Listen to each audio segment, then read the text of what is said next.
Hey guys, this is Nia and today I will be showing you the part 2, which is the doodle style of painting peaches. For this, because I've already shown you how I draw them in the previous video, I'm going to only sketch out a little bit before painting. So to draw this out, I always start from just drawing a circle, and at the bottom of the peach in the previous video I draw a tiny point, but I'm going to change this one a bit by keeping the whole shape quite round. I will still put a point, but it's more subtle. I want to make it as round as possible, and the only other feature that will show that this is a peach is the division or the curve in the middle of the peach, and this varies depending on the angle you draw it at. And keeping the curved line will also give your peaches a sense of dimension, as the curve follows the contour of the fruit and helps establish where it's facing clearly. Then I'm going to add the stem for the top of the peach. If you're drawing the peach facing the top, the stem will be obviously shorter, or sometimes it might even just be a circle. And then I'm also going to add a couple of leaves on each side of the stem, or you can vary it to have 3 or maybe only 1 leaf. If you're still unsure about painting it freehand, I would recommend for you to practice drawing it out a little bit, just so you get used to the basic shapes.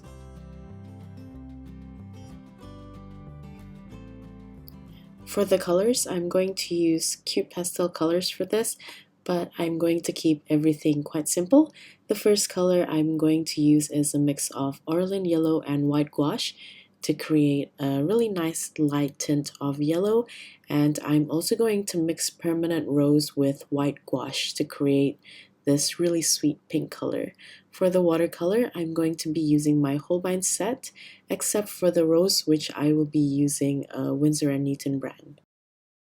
Then for the leaves, I'm going to use the same color as what I used in the last video, which is a mix of Orlin yellow and Prussian blue to create many varieties of greens.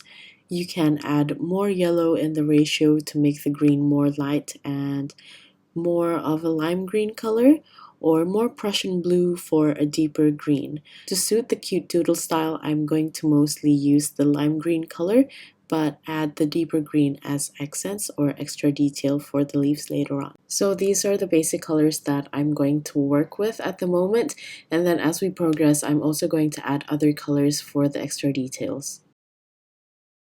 So for this, I want to use the wet on wet technique. So instead of doing this one layer at a time with multiple peaches, I'm going to paint one peach at a time so the paint doesn't have time to dry. To paint this, I'm going to start by applying the pale yellow mix first, and with that, I'm just going to paint a circle, maybe with a slight point if you want to, and as the paint is still wet, I'm going to quickly clean my brush, then take a mix of the permanent rose and white to create the pinkish color, and using a light consistency, I'm going to apply it by dabbing it lightly on the wet surface so the pink color blends with the yellow, but it has an uneven distribution.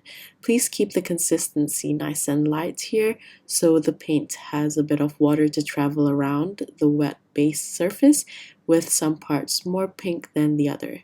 Sometimes I like to add more white or no white because the yellow already has a little bit of the white gouache in it. When you put some of the rose color, it will naturally blend with some of the white from the yellow mix, and I like having some parts of the peach a bit more bright pink and some areas to have softer pink. You can make a few of these and place them randomly around the page. You can also paint one behind another so the composition doesn't look too flat. I think that this style of painting is great to be made as a pattern or for a card. Now at this point, we are not too sure where the peaches are facing because we haven't painted the curve yet, so everything still looks fairly flat. The position of the curve will pretty much define the angle and the position of your peach, so it's a very important feature in this painting. However, I'm going to paint that later when I've painted a few of the peaches and their base color, so I can coordinate the angles and the positions of the peach according to what's already on the page.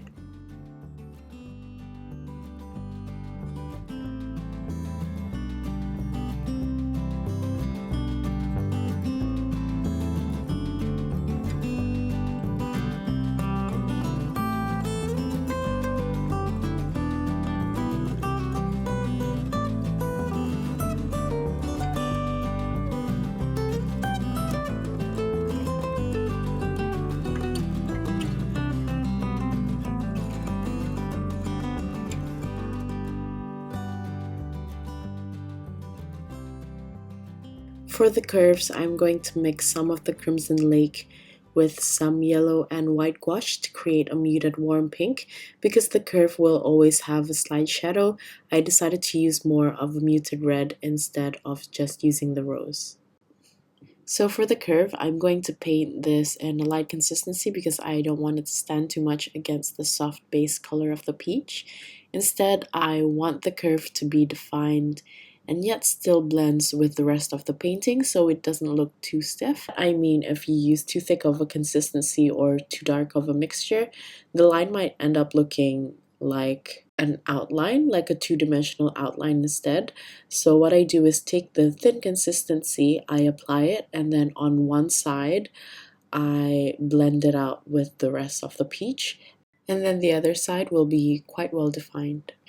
I'm going to apply this to all of the peaches, and I'm constantly looking at which direction the others are facing so I can keep varying the angles so the whole composition looks more natural.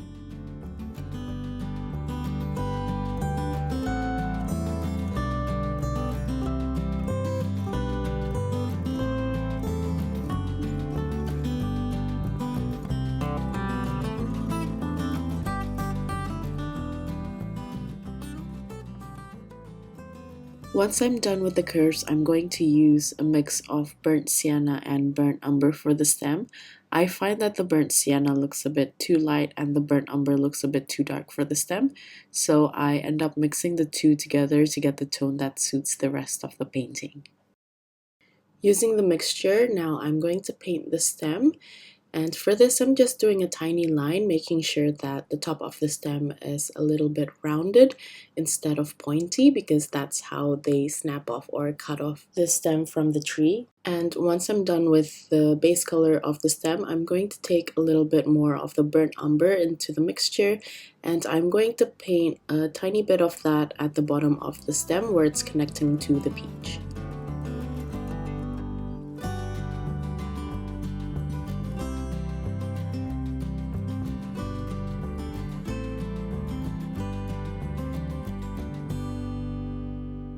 At this point, the stem and the peach still looks pretty disconnected, so I'm going to add a bit of shadow so it looks more natural.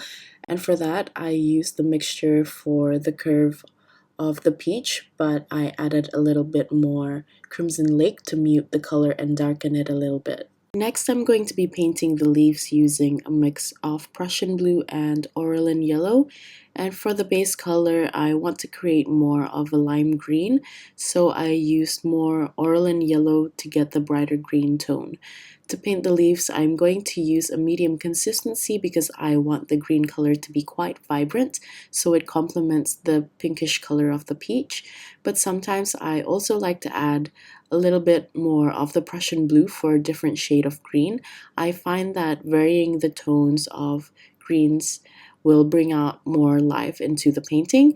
While keeping that in mind, I still want the lime green to be the most dominant color. For the shape of the leaves, I want to also vary this, thinking about folds or where they are facing so the leaves look more flowy. I'm also thinking about the positioning, so sometimes one peach will have one leaf on either side, and maybe another peach can have two on one side. And you can also vary the amount of leaves on the peach and also the size. While doing this, I also thought about adding additional elements to the peach, so I decided to add a different type of leaf to the peach leaf, and I use this more in a decorative way. However, I think you can add lots of different types of leaves if you also have any other ideas in mind. After painting the leaves, I also felt like I need more peach, or at least one more to complete the composition. So I quickly added one behind the peach at the top using the same steps that I previously used with the wet on wet technique.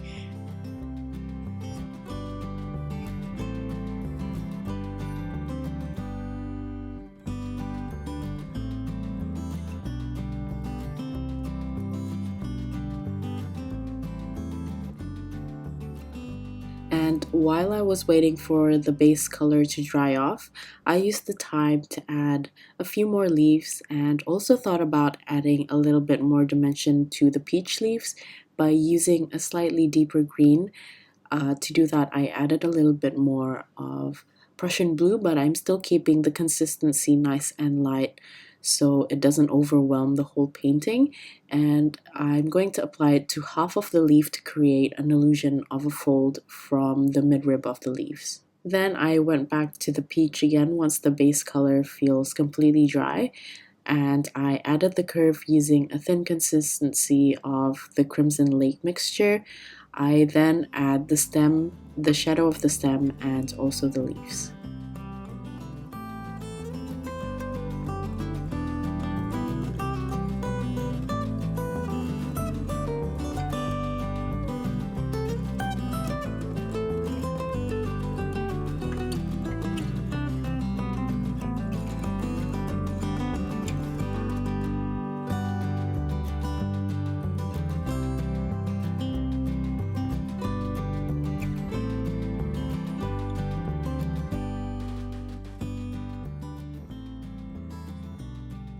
Once the new peach is at the same stage as the others, I'm going to think about the composition again and add more decorative elements. So I'm going to add more leaves to make the painting look more lush.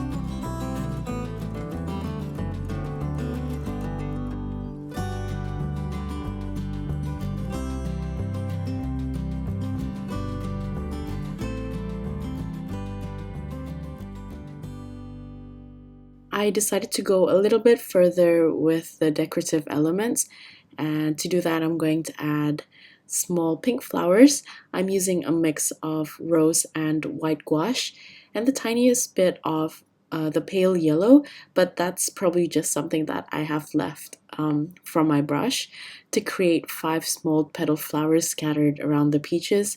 And I also added some light yellow dots using a mix of Orlin yellow with the white gouache to keep with the pastel colored theme.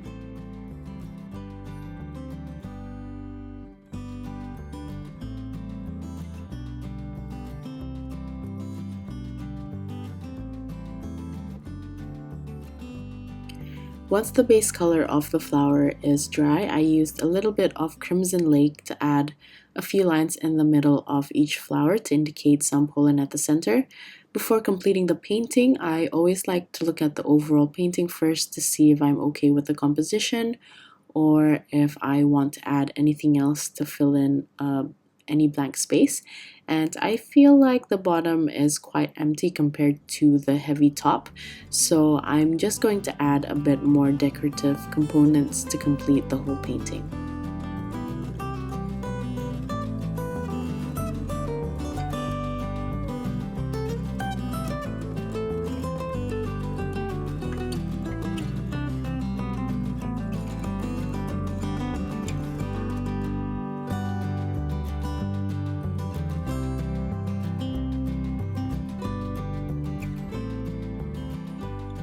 And that's it. This is the finished peach doodle. If you're new here and you enjoyed this tutorial, I have many others like this. This is also a part 2 video. Last week I posted a peach branch which uses a different style of painting. So if you haven't seen that one, I'll leave you the link in the description and let me know which one you prefer. I personally like this one more because I feel like it's more dynamic and fun, and I also love the pastel color palette. Anyway, thank you so much for watching till the end. I hope you enjoyed this video and learned something new, and I will see you at the next one. Bye!